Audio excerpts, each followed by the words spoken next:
Okay, so good afternoon, everybody. So thank you very much for being here. It was a kind of accident, I must admit, because my colleague Jurek Łusakowski contacted me that someone from Cracow will contact me about Landauer formalism. Frankly speaking, it's not my the Landauer formalism. It's not my so to speak, research topic. I was interested in this topic, well, actually more than 20 years ago. And in some sense, also it was related with Supriyo Datta, because at that moment I applied for a grant to his group, but in parallel I received another grant, so I chose the other one, and that stopped. But well, I thought that it might be a good occasion to remind and refresh my memory, to learn something new, and also to prepare some systematic notes, and also to present the topic for you.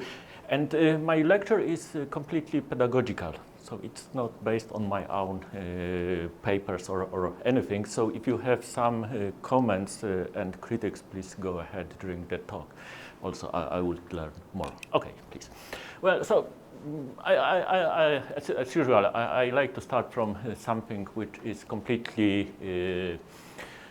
simple. So these concepts like friction, dissipation, that's our everyday experience, and sometimes it helps, sometimes it leads to problems, and there are certain animals who knows much better how to avoid friction, and people try to use similar skin in swimming pool, but now it's not allowed on official competitions.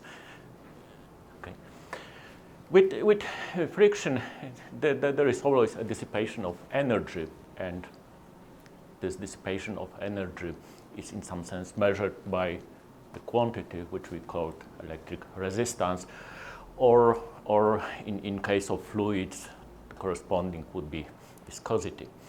But the most important message is that we are talking about transport, and transport is generally non-equilibrium phenomenon, and that leads to, in some sense, to problems how to describe this, because statistical mechanics, which we know is about equilibrium states. Okay, just two transparencies about refreshing our memory regarding Drude semiclassical approach to transport. And this is basically linear response approach, that there is a relation between electric field and current density, and the proportionality constant is called resistivity, or vice versa. There is electric field which drives charges to move with this current, and then we have a conductivity. In ohmic law, which we learned at our secondary school, is expressed in this way, that we have a bias voltage, and this is proportional to resistivity times the current, or again vice versa, the current due to bias voltage with the proportionality G, which is called conductance. So there are resistivity, resistance, conductivity, conductance. Always it's a problem to remember, especially using the Polish language, how to translate these objects. And in ohmic conductors, we can use just simple relations relating bias voltage with electric field. L is the length of the system. On the other hand, S is the cross area of the system. Then we can find that in ohmic conductors, resistance is related with resistivity, and conductance with conductivity in such way. In Drude semiclassical approach, we think about electrons as point particles, which of course is we know it's not correct picture, but on the other hand, Drude, so to speak, theory and approach was, and still it is, quite successful in many different places. So the idea is that we think that there are some, let's say, random impurities in the sample, and electrons are moving due to electric field, they are accelerated, but during the scattering on the impurity, the momentum is changed and there is a process in which the momentum, we say it relaxes. And to describe this process, we use the concept of relaxation time, which might be defined as the average time between two successive collisions. And so we can write that the change of momentum is proportional to momentum divided by this relaxation time. And this is what happens during collisions, and in between collisions there is an acceleration of the charge, so the change of momentum is E times electric field E. So then if we take the relation between, if we define that the density current is the velocity times density of particles times the electric charge, then we get the famous Drude expression for resistivity or for conductivity with tau as a parameter relaxation time. In this picture we can understand that the resistance is a kind of amount of momentum change during collisions, and that's what we can learn from this point of view. But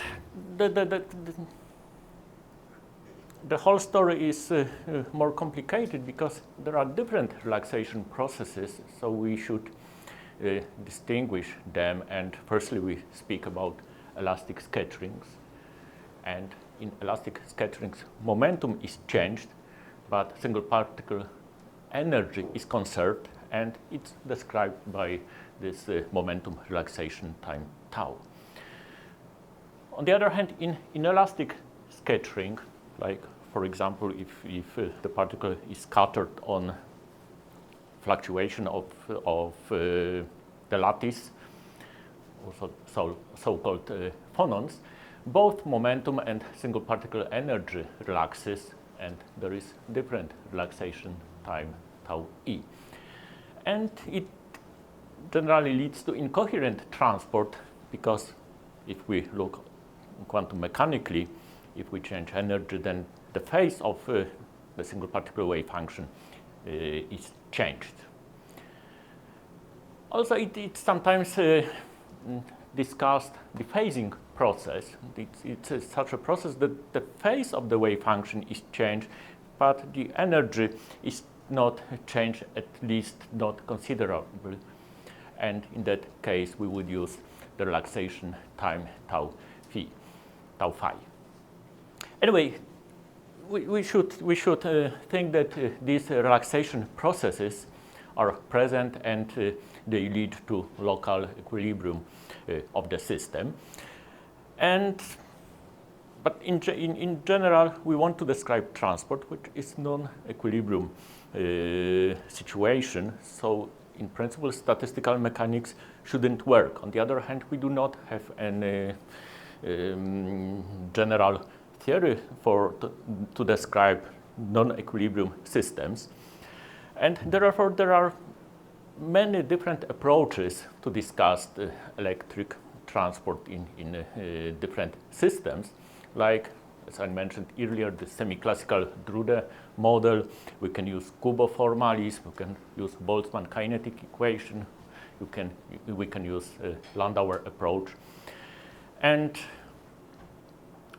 this Landau approach, that's what I was asked to talk about, is basically related with nanosystems, but the truth is that this is a very general approach, and it would be applied also to macroscopic objects, and we will see in discussing in details all assumptions which are made in deriving Landau formula.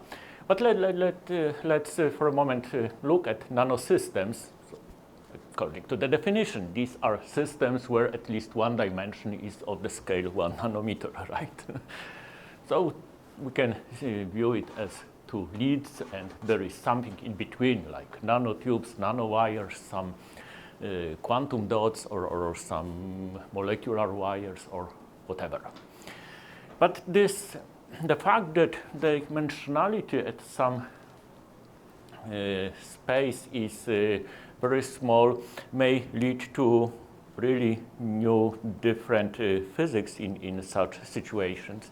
And for example, if the current I, let's say, is of 1 microampere, this is the current flowing from left to right, so to speak, then when we compute the density current and this junction here, which might be of the size of the area of 10 angstrom, then we see that this density current is really very big.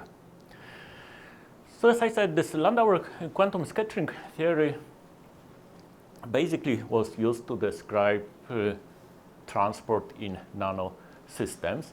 And this approach takes into account different quantum effects. And there is one very simple and, of course, naive argument why quantum physics is important in transport. Let's have a look here. This is just definition of current, charge of electron divided by T. Oh, that's our old transparency. Okay, it doesn't matter. Here is a voltage, and now E is a potential energy. Earlier E was electric field, now E is energy.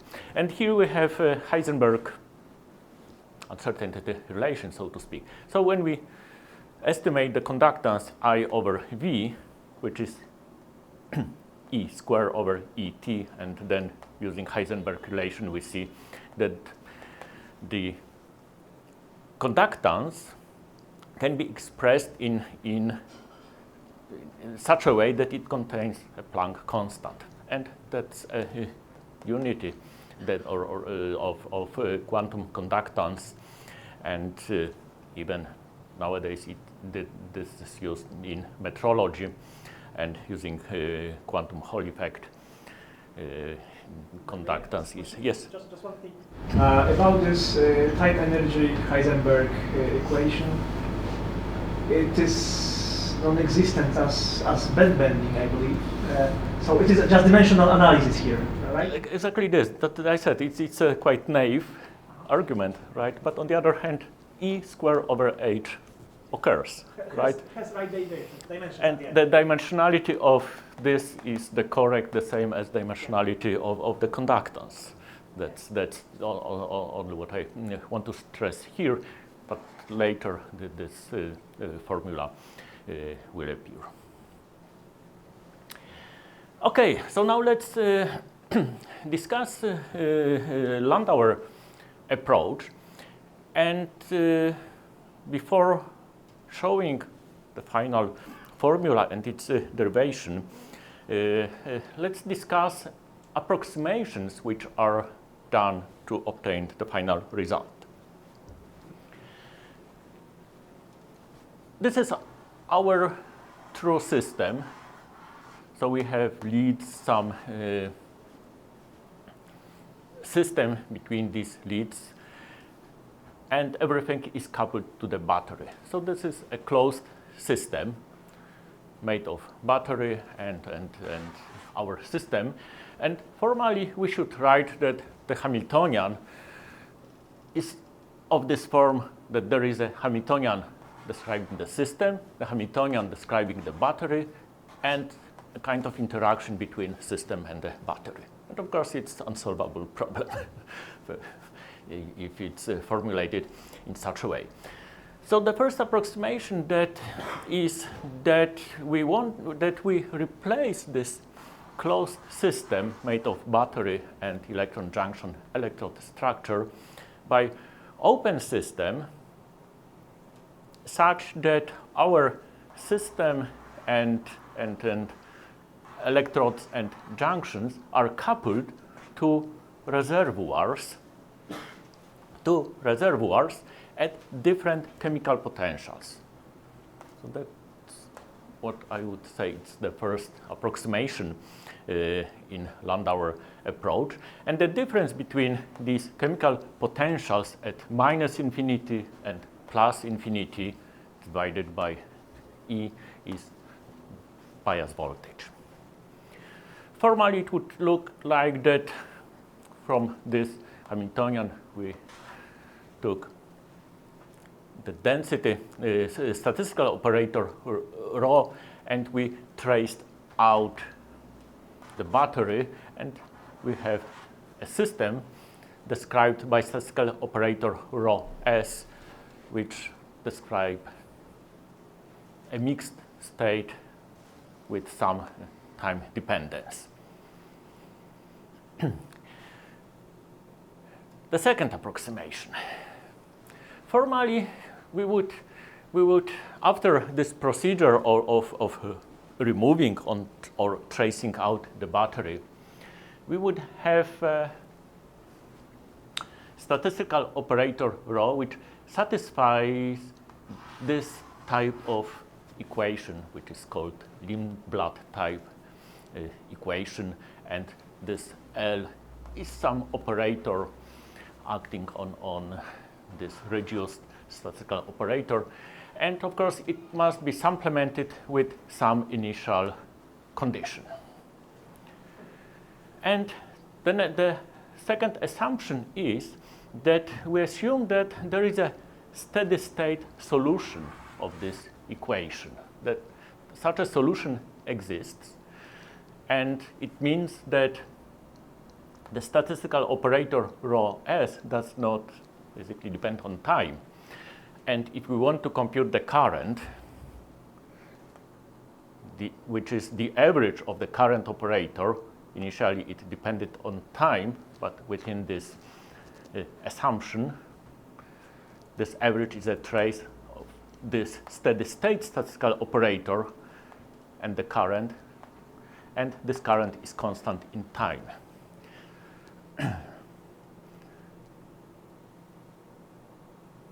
The problem is that even we are not sure that such a solution to Lindblad equation exists.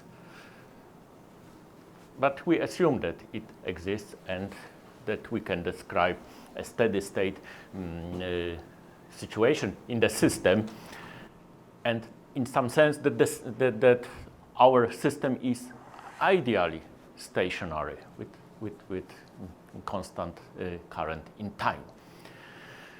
But still, this is not enough because we don't know how to obtain this statistical operator, this steady state statistical operator. So still we need some other approximations or simplifications. And the next simplification is that instead of working with this steady state statistical operator, we are going to work only with the Hamiltonian of our system, but this Hamiltonian must be supplemented with some boundary conditions, so-called scattering boundary conditions at infinities in left and right reservoir. So basically, now the problem to be solved would look like here. There is a time-dependent Schrödinger equation with the Hamiltonian describing only our system. So we forget about leads, about battery, about the rest of the world. And no tracing, right? The tracing was done, but in our head, not on the paper, because practically it's undoable.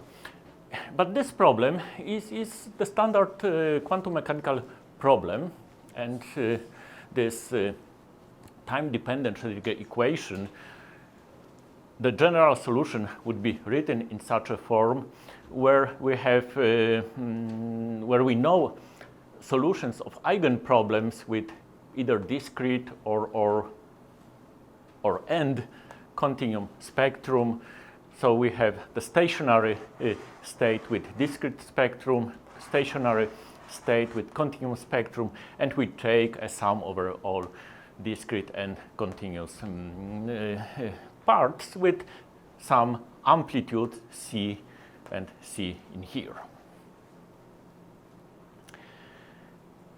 Okay, so let's think for a moment what happened in approximations 2 and 3. What are the consequences of these approximations?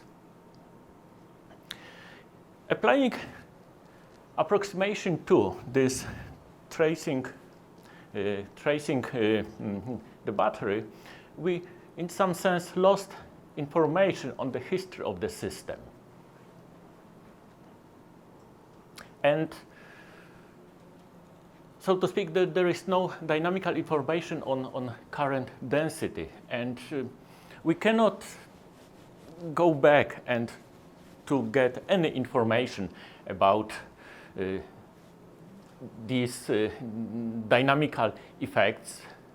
And for example, there might be some processes which simply cannot be described by doing that step. Also, if we used the approximation 3,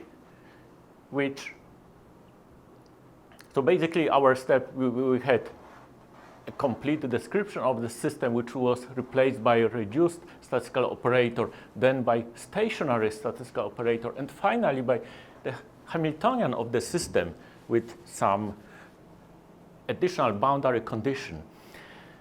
We cannot even estimate what is amount of correlations which were neglected within this approach. And at least in principle, other methods like cuboformalism, within the cuboformalism, we would do this because cuboformalism is a perturbative approach, and we would think that, okay, it might be possible to estimate what is the order of second and higher contributions, and in some sense we would control what is neglected. In Landau approach, in some sense, this is impossible because of this construction. Still, we need some other approximations, and this approximation, number 4, I would say, is a kind of technical approximation, because the Hamiltonian of the system is a very complicated object, and we approximate that Hamiltonian by some type of mean field Hamiltonian plus maybe some small perturbation. And for example, the typical situation is that we use Hartree Hamiltonian Hartree model, where we have kinetic part, the part which describes the average interaction of a single particle with all other particles with density n, and the external is just external potential which can be applied to the system.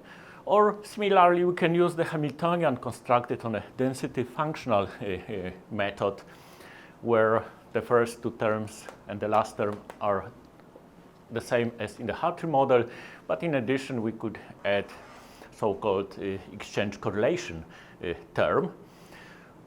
Or in the most simple case, but this case is typically studied in the literature and in books, is that we simply use non-interacting Hamiltonian with some external potential.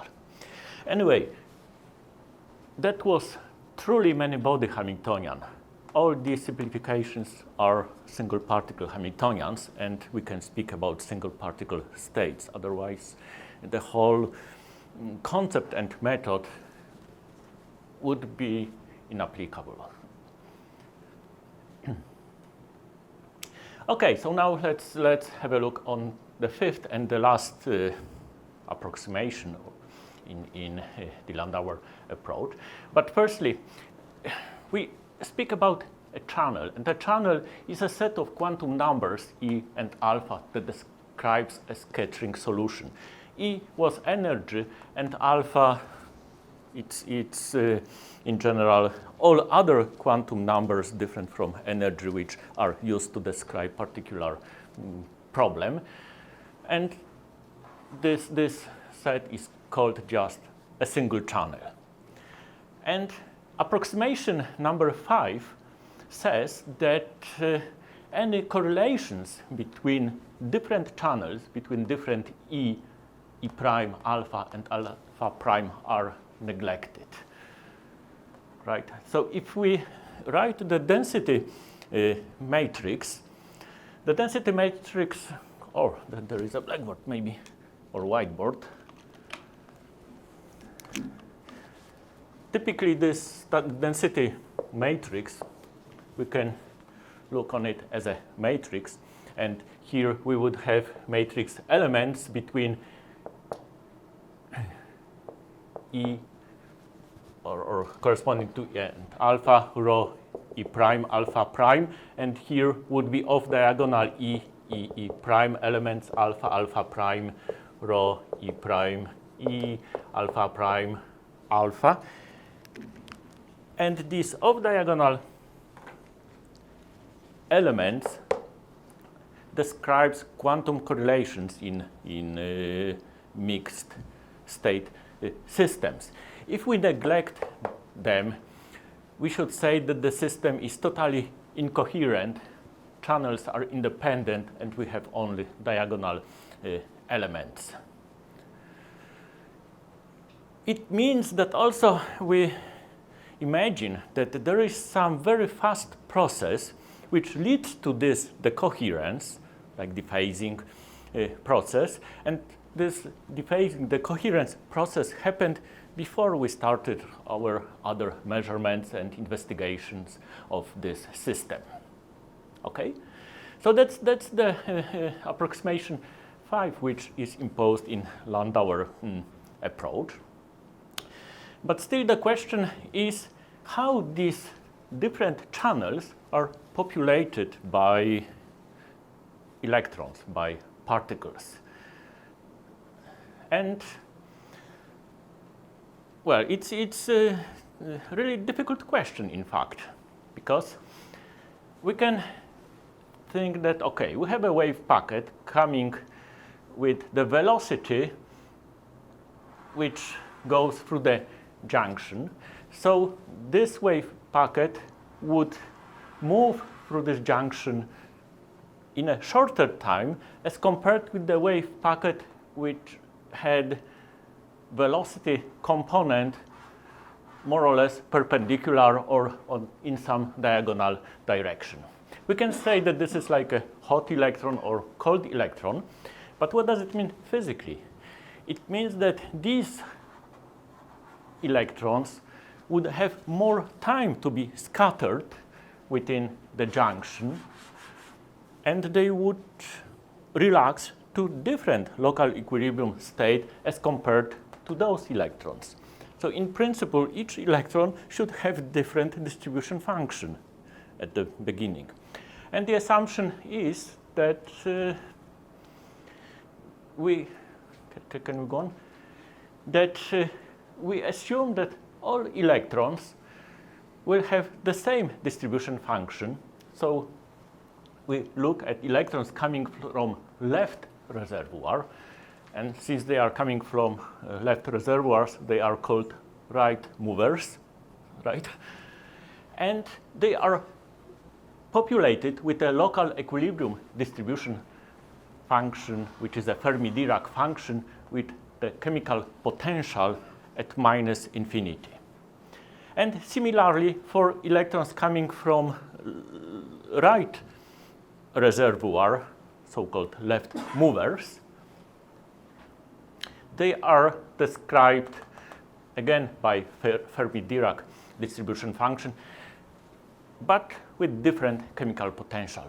So it doesn't matter whether the electron is coming in this direction or whether it's coming in diagonal direction, all of them will have the same distribution function at plus or minus infinity. And hence this statistical operator for steady state system can be written in such a way where psi L and psi R are solutions of, well, these letters should be on the same level, are solutions of, are asymptotic solutions of our system Hamiltonian. So in summary, in Landauer picture, we, instead of considering the system plus the battery, we consider our system, which is coupled to two infinite reservoirs at plus and minus infinities. Particles at reservoirs are distributed according to Fermi-Dirac distribution function with chemical potential mu L and mu R, which might be different, and the difference is just the bias. And somehow the chemical potential, local chemical potential, might change inside our system, but this is irrelevant for our discussion. And so we have, or maybe let's go on. So basically, we have a quantum mechanical problem at this moment, and we have a boundary conditions on left and right, which we need to impose. There is another concept that if we think now about our system, so that there are particles coming from the left and they are going through the system, or they can be scattered back. And this reflection process may lead that locally there is some accumulation of positive and negative charge, and this leads to appearance of so-called local resistivity dipoles. And these dipoles would occur on the length scales corresponding to screening length in the system, which is different for different systems, like around a few angstrom in metals, a few hundred angstrom in semiconductors, or in systems of reduced dimensionality, it can be changed very much. So these local resistivity dipoles are formed, and this is due to backscattering process, due to reflection. So it means that the momentum of particles is changed, and we may say that's the source of resistance. And one point of view is that instead of viewing that we have a bias as a perturbation and the response of the system is the current, now we have a boundary condition and flowing particles which lead to local electric field in the system. So like vice versa, as is typically assumed within the Kubo formalis and linear response approaches. Okay, so now, or maybe it would be a good place for questions or whatever, because now I will go to some technical derivations of Landauer formula. I have a question about this density matrix. Is this originating from outer product of single electron orbitals or full many-body wave function? Which one? Density? This density matrix consisting of This is all pure states. This, in some sense, I wrote very schematically. This type of density matrix would be to two-level system only. Okay. Yes. Otherwise, it's infinite by infinite matrix. But still, what I said is true, that off-diagonal elements are corresponding to quantum coherence in the system. They cannot be interpreted classically, whereas diagonal elements are just probabilities to find a state, to find a given state. The question might be why the coherence just killed those off-diagonal elements in that particular basis, in energy eigenstates, not in some other basis, for example. I understand that that's the assumption, that there is some process which leads to fast change of energies, and No, there is no coherence. it happened at the beginning. So in the end, almost from the beginning, you are working with such a density matrix. I have a question about this density matrix because of normalization. Because it's few pages, I think.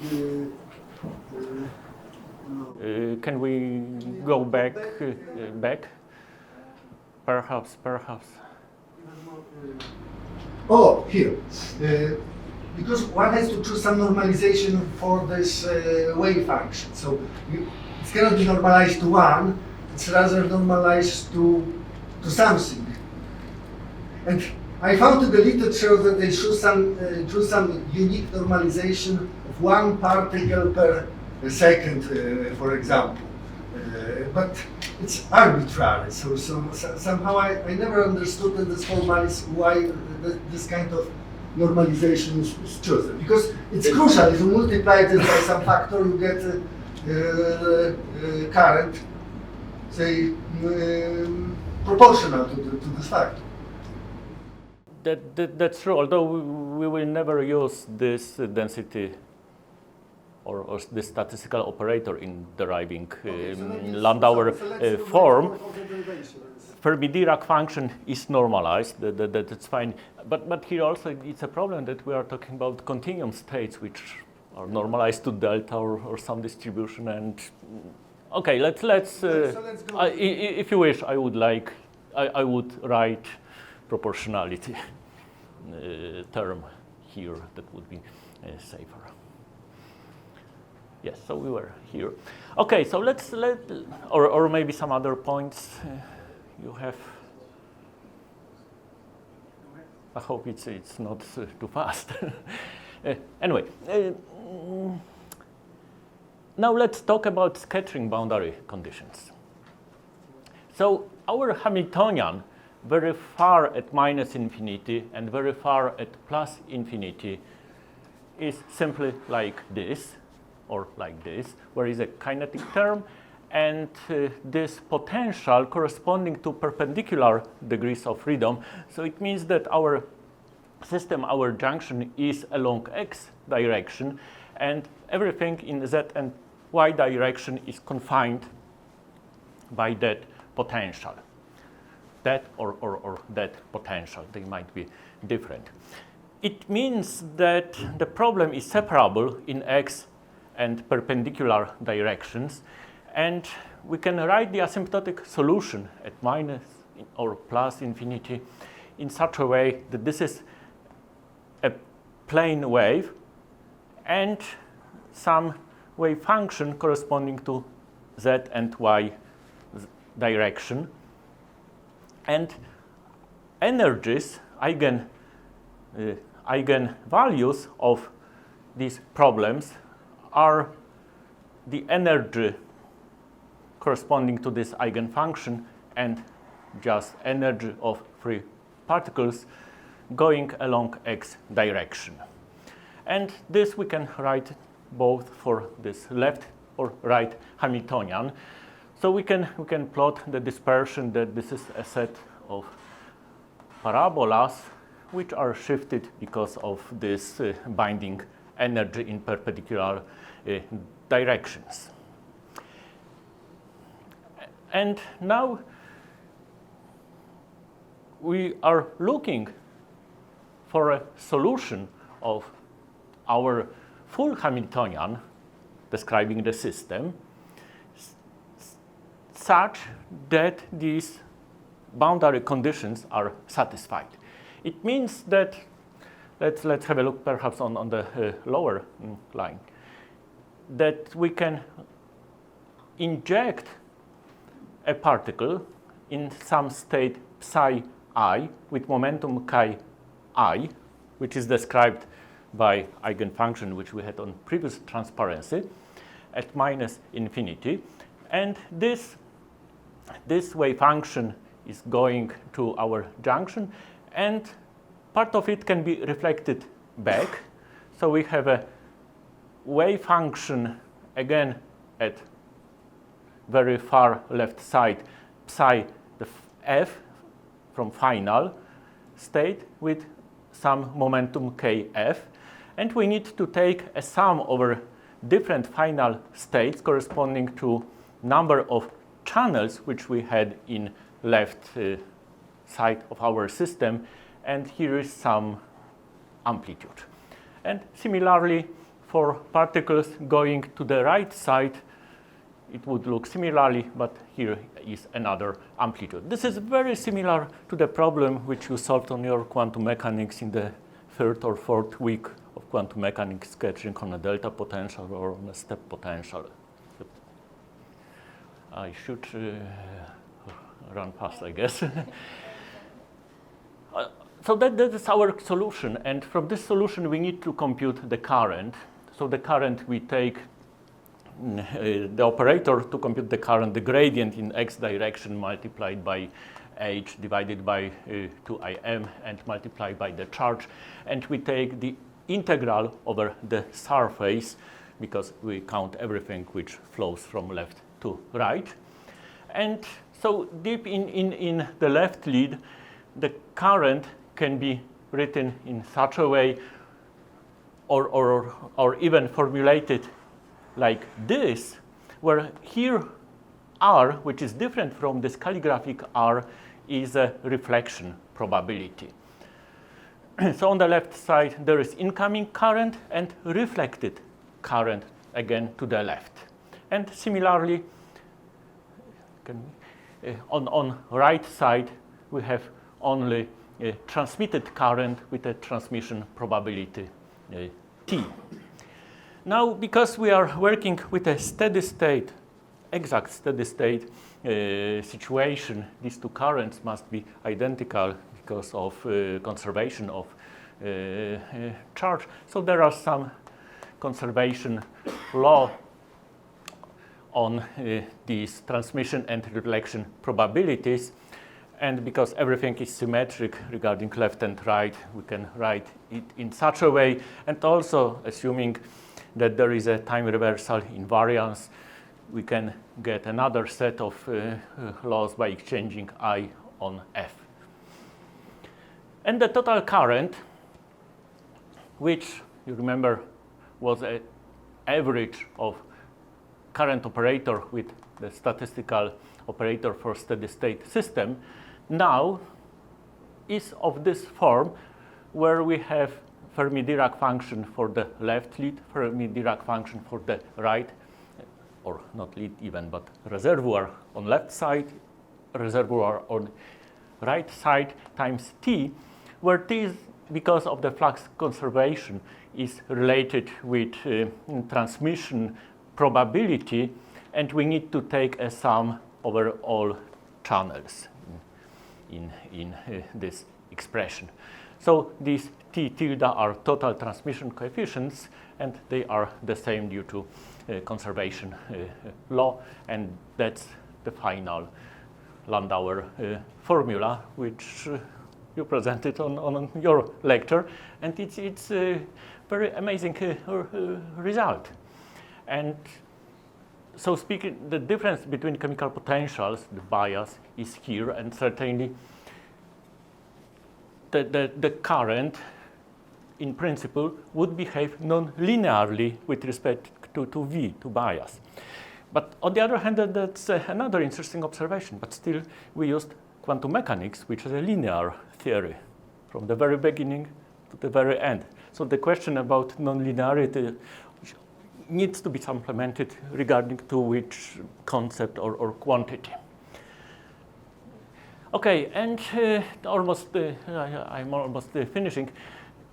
if the difference between chemical potentials in left and right reservoir is approaching 0, we can expand this transmission function and Fermi-Dirac functions, and finally we can get this result, and here this E square over H, which I mentioned at the beginning, and this is conductance, Landau conductance at t equals 0, and it's given by transmission function at the Fermi level. Sometimes it happens that this transmission function approaches 1, there is a sharp resonant, and then we could have almost perfect quantization of conductance. And one of the first confirmation of this result was observation of these steps in the conductance, which are exactly quantized as was on the previous transparency. That was two-dimensional electron gas, and there were gates, and by changing potential in these gates, here was a like quantum point contact, and they measured the current going through this quantum point contact. The interesting thing is, and that was also the time where I thought about Landauer, that there is a artificial quantization at 0.7, and at some moment there was a hot discussion about this 0.7 conductance in quantum point contacts, and probably the explanation is that this is a many-body effect related with the formation of local moment, and basically that there is a kind of Kondo physics in such nanoconstriction. Although from the beginning all electrons were treated as non-interacting, in fact. Okay, so that's all what I wanted to say, and it would be enough or good to remember that Landau approach is conceptually very different approach from Kubo or Boltzmann type approaches. This is an approach in which we work with the system supplemented with boundary conditions, and this is purely quantum mechanical problem. But of course there were many assumptions which I try to enumerate, and applying this formulas to particular situation, one should be aware of this. And to learn in details, there are two very good books which I would recommend. And thank you.